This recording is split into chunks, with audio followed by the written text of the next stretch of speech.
One of the San Bernardino killers had an iPhone, and now the FBI needs help hacking into it to get information out of it. Federal prosecutors requested a court order citing an 18th century law to compel Apple to assist the investigation into unlocking the phone of Syed Rizwan Farouk. Apple has until this Friday to formally respond to the FBI's request for help. CEO Tim Cook published an open letter to customers announcing Apple's decision to fight the court order. Cook wrote, "Up to this point, we've done everything that's both within our power and within the law to help them. But now the U.S. government has asked us for something we simply do not have and something we consider too dangerous to create. They've asked us to build a backdoor to the iPhone." Cook says that would mean building a new operating system with potential to unlock any iPhone. Apple's job is to secure the data of its customers. These are customers who, entrust their very private information to the phones made by Apple. Instead, the government wants Apple to break those security features. The FBI is asking to disable an iPhone security feature that locks out users and erases the phone's data. Apple says, no, not going to do it. There is no question that what the FBI has asked Apple to do is create a backdoor. The reality is if you put a backdoor in, that backdoor is for everybody, for good guys and bad guys. One of the main reasons Apple encrypted phones to begin with is that people lose them all the time.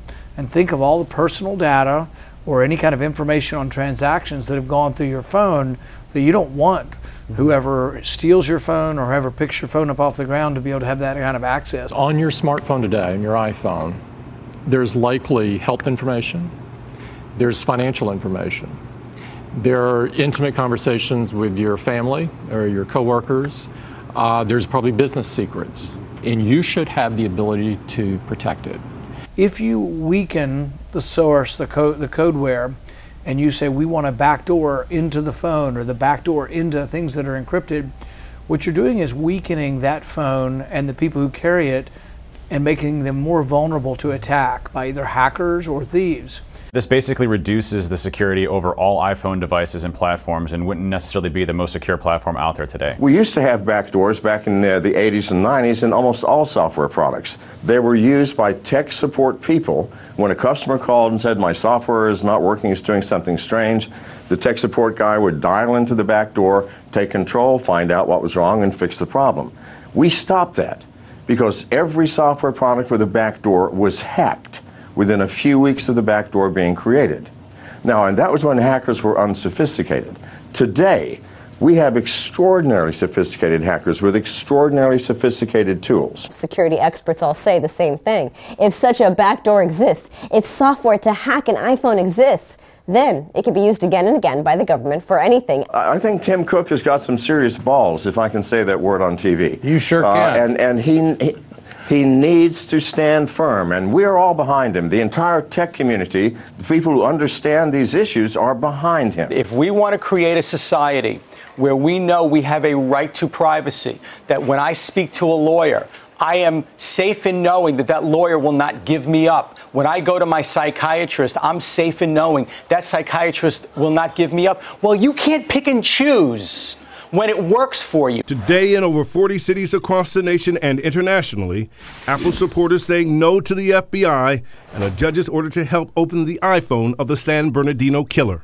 This goes far beyond this single case or this single phone. And in fact, they're actually asking Apple to do something that would put millions of people's safety and security at risk. The very FBI, James Comey, who says we will protect this software and only use it on one phone, that agency was hacked by a 15-year-old boy 2 weeks ago who walked off with all the personnel records, including undercover agents of all the FBI agents. Now, please get real. The people who want us to give up our liberty and say we can't catch any terrorists without you giving up your liberty, without you giving up your privacy, these are people who have a history of not being honest. In fact, one of them, the general counsel, the legal counsel for the NSA, he said this about 6 months ago, and they have his email. The Washington Post found this. He said that we just need to wait till someone dies, and then we'll use that to get what we want.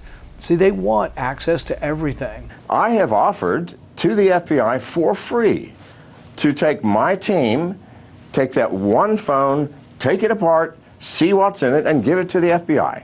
That violates no one. It gives them no backdoors, and it cannot be applied to any other Apple iPhone user. Guess what hacking is? A felony. Guess what federal judges can't order you to do? Break the law. Apple will go into court and they will make a motion to kill whatever the legal process that they've been served with to do this, whether it is an order, whether it is a subpoena, whatever it is. They go in and say, Judge, this is not cool. This has to be killed here and now. If that doesn't work, they would have the right to appeal. And ultimately, this may end up at the Supreme Court level. The problem is he has a court order. The judge can send federal marshals armed with AR-15s into his office. What can they do? I don't know. The feds are unable to get in there because they lack the intellectual firepower that Apple has. No, they lack the key. Apple has the key. No, Apple does. According to Apple, they don't have the key. They can create the key. They're going to have to make his programmers work to create this back door. I don't know how they're going to do that. You say, sit down, do the coding, or we're going to shoot you in the head? I don't know. What I think you ought to do is boycott Apple until such time as they give that security number. How do you like that? I just thought it. Boycott Apple. Donald Trump, the lead Republican nominee, he said, we need to boycott Apple. You have no idea how much that terrified me. That someone who probably will be the Republican frontrunner has zero understanding of the larger issues of cybersecurity by saying, hey, Apple should do this, which puts America at enormous national risk. There's nothing in the law or the Constitution that said that they can be mandated to serve the law enforcement agencies by manufacturing and producing another program. The search warrant is the most unusual I've seen in 40 years of reading search warrants because it commands the FBI go get something that is not there. It requires Apple to create a key, K-E-Y, a key that will let the FBI get into this phone. A key which Apple, Google, Facebook, and many, many techies inside and out of the government say, once it gets on the internet, there's no stopping who can access it. It's a key that will expose the government itself to more hacking from people who wish all of us harm. The right to privacy has got to prevail here. Part of who we are as Americans is that we do believe in the Bill of Rights.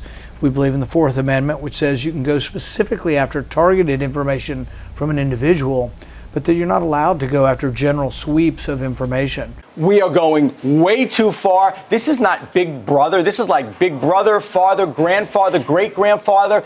This is not what the Constitution envisioned. The American people just roll over. Unfortunately, they're so much attuned to looking for safety that they think the government's going to give them, and they forget about their constitutional rights. I just don't see how anybody people can be sucked into this and to believe that these authoritarians are really on the side of the American people. I think Tim Cook is defending the Constitution, and I applaud him.